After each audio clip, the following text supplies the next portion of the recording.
Bismillahirrahmanirrahim. Assalamu alaikum and welcome to my channel Learn with Sahrish.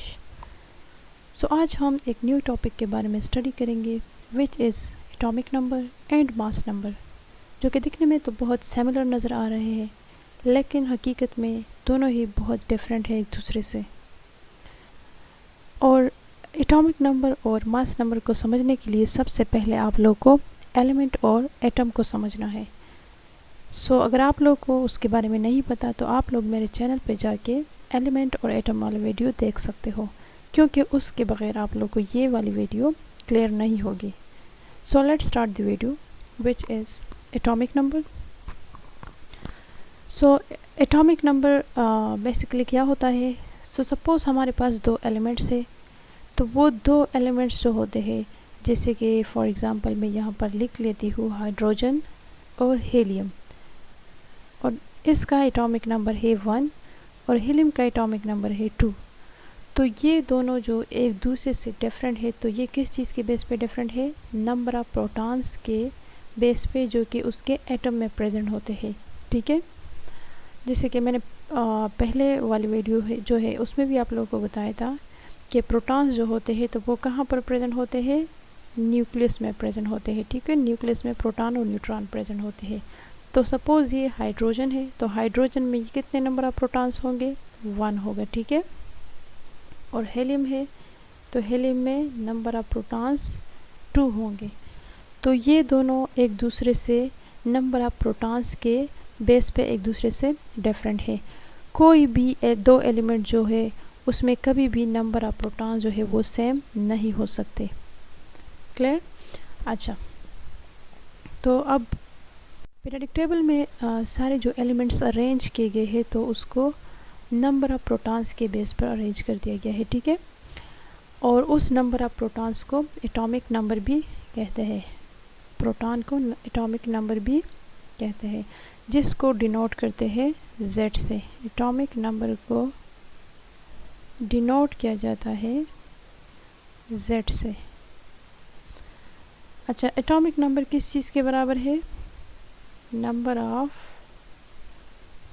Proton या number of electrons. एक atom में एक element में हमेशा नंबर ऑफ प्रोटॉन और नंबर ऑफ इलेक्ट्रॉन्स जो होते हैं वो इक्वल होते हैं। इसी वजह से उसको इलेक्ट्रिकली न्यूट्रल कहते हैं। जैसे कि फॉर एग्ज़ाम्पल ये हाइड्रोजन है, तो इस हाइड्रोजन में अब नंबर ऑफ प्रोटॉन जो है वो भी 1 है और इसमें जो इलेक्ट्रॉन है तो वो भी 1 है। तो इसी वजह से इसको कहते हैं इलेक्ट्रिकली न्यूट्रल। ठीक है, लेकिन अगर इससे ये एक इलेक्ट्रॉन लॉस हो जाए या एक इलेक्ट्रॉन आ जाए तो फिर ये इलेक्ट्रिकली न्यूट्रल नहीं होगा। एटॉमिक नंबर का डिफिनीशन है, the atomic number of an element is the number of protons present in the nucleus of an atom of that element. ठीक है, नंबर ऑफ प्रोटॉन्स जो होते हैं जो कि उसके न्यूक्लियस में प्रेजेंट होते हैं तो उसको क्या कहते हैं? एटॉमिक नंबर कहते हैं। जैसे कि ऑलरेडी मैंने आप लोग को 2 एग्जांपल करवाए। इसी तरह से कार्बन जो है, कार्बन, तो जो नंबर ऑफ प्रोटॉन या इलेक्ट्रॉन होता है वही उसका एटॉमिक नंबर होता है। जैसे कि कार्बन है तो इसका जो एटॉमिक नंबर है तो वो यहाँ पर है 6। तो ये इस 6 का मतलब ये है कि इसमें नंबर ऑफ इलेक्ट्रॉन भी कितने होंगे? 6 होंगे और नंबर ऑफ प्रोटॉन भी 6 होंगे। ठीक है, और इसका एटॉमिक नंबर भी 6 है।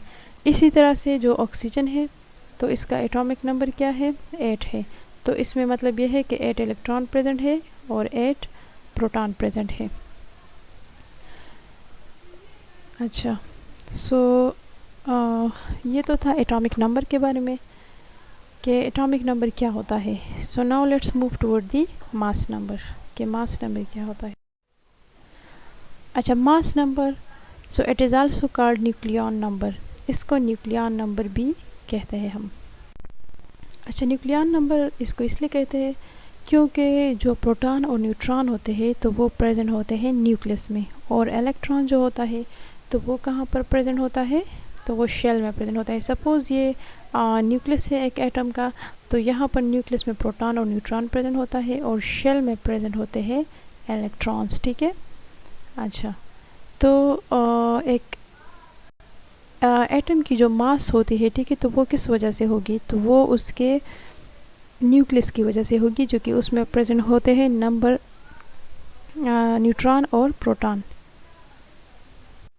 और प्रोटॉन और न्यूट्रॉन जो होते हैं, इसकी जो मास होती है तो वो हेवियर होती है, मतलब ये हेवियर पार्टिकल्स है इलेक्ट्रॉन से। तो इसी वजह से एक एटम की मास जो होती है वो किस वजह से होगी, उसकी प्रोटॉन और न्यूट्रॉन की वजह से होगी। अच्छा, इसका जो डिफिनीशन है तो वो है the mass number of an atom is equal to the sum of the number of neutron and proton present in the nucleus of an atom. कि एटम की जो मास होगी तो वो किस चीज़ के बराबर होगी, sum of number of neutrons and sum of number of protons. जब नंबर ऑफ प्रोटॉन और नंबर ऑफ न्यूट्रॉन जो न्यूक्लियस में प्रेजेंट होते हैं उसको सम अप किया जाता है, तो उससे जो आता है तो वो एक एटम की मास होती है, मास नंबर होती है। तो मास नंबर का फार्मूला है mass number is equal to number of protons plus number of neutrons. अच्छा, अब इस फार्मूले के ज़रिए हम किसी एटम का मास नंबर भी फाइंड आउट कर सकते हैं या इसका नंबर ऑफ न्यूट्रॉन भी फाइंड आउट कर सकते हैं। जैसे कि फॉर एग्ज़ाम्पल ये कार्बन है, तो कार्बन का जो एटॉमिक नंबर है तो वो है 6। तो जैसे कि ऑलरेडी मैंने आप लोगों को बता दिया कि एटॉमिक नंबर 6 है, तो इसका मतलब ये है कि इलेक्ट्रॉन इसमें जो है तो वो कितने हैं, 6। इसी तरह से प्रोटॉन कितने हैं, 6। तो अब हमने फाइंड आउट करना है इसका मास नंबर, ठीक है। और इसमें जो नंबर ऑफ न्यूट्रॉन्स है तो वो भी है 6। अच्छा, तो न्यूट्रॉन इज इक्वल टू 6। तो मास नंबर को जब हम फाइंड आउट करते हैं, mass number is equal to proton plus neutron. तो प्रोटॉन है 6 प्लस न्यूट्रॉन भी है 6, तो इसका जो मास नंबर है वो है 12, ठीक है। अब अगर हम चाहें कि हम इसका number of neutrons find out कर ले, तो हम ये वाला जो फार्मूला है number of neutron is equal to mass number minus number of proton, इसमें पुट करेंगे। अच्छा, तो इसमें पुट करते हैं, लेकिन सबसे पहले इसको इरेज करते हैं।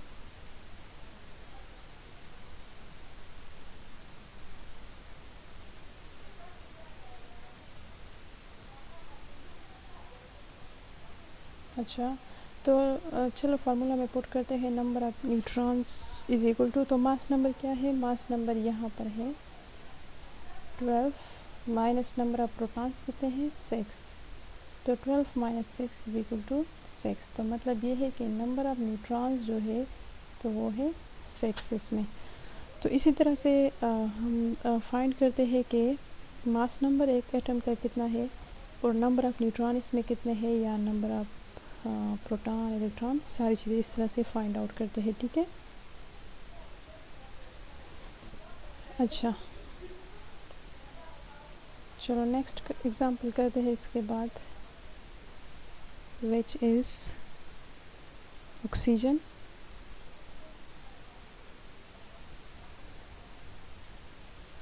अच्छा, तो ऑक्सीजन का जो एटॉमिक नंबर है या उसमें जो नंबर ऑफ प्रोटॉन्स या इलेक्ट्रॉन्स है तो वो है 8।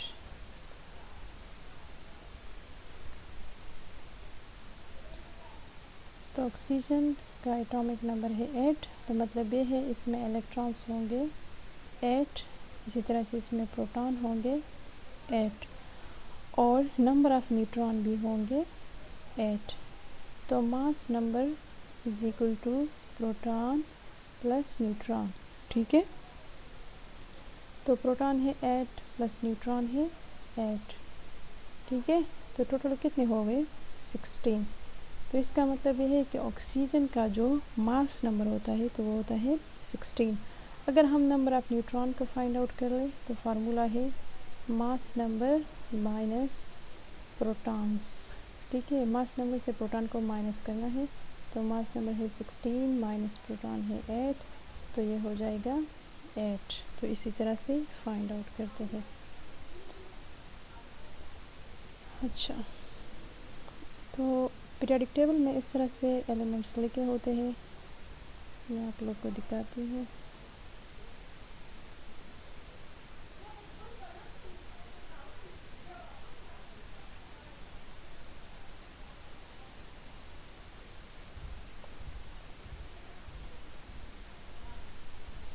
कि सपोज़ इस तरह से है x, ठीक है।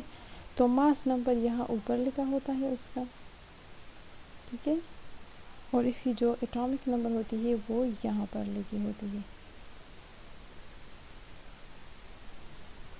अच्छा, और ये सिंबल होता है, जैसे कि ये है यहाँ पर C, ठीक है, कार्बन है, तो कार्बन यहाँ पर इसका एटॉमिक मास नंबर लिखा होता है 12 और एटॉमिक नंबर यहाँ पर लिखा होता है। अच्छा, तो ये इस तरह से फाइंड आउट करते हैं एटॉमिक नंबर, मास नंबर या नंबर ऑफ न्यूट्रॉन्स को। आई होप ये आप लोग को क्लियर हुआ होगा, और अगर कोई मसला है तो आप लोग पूछ सकते हो। Thank you so much for your time. अल्लाह हाफिज़।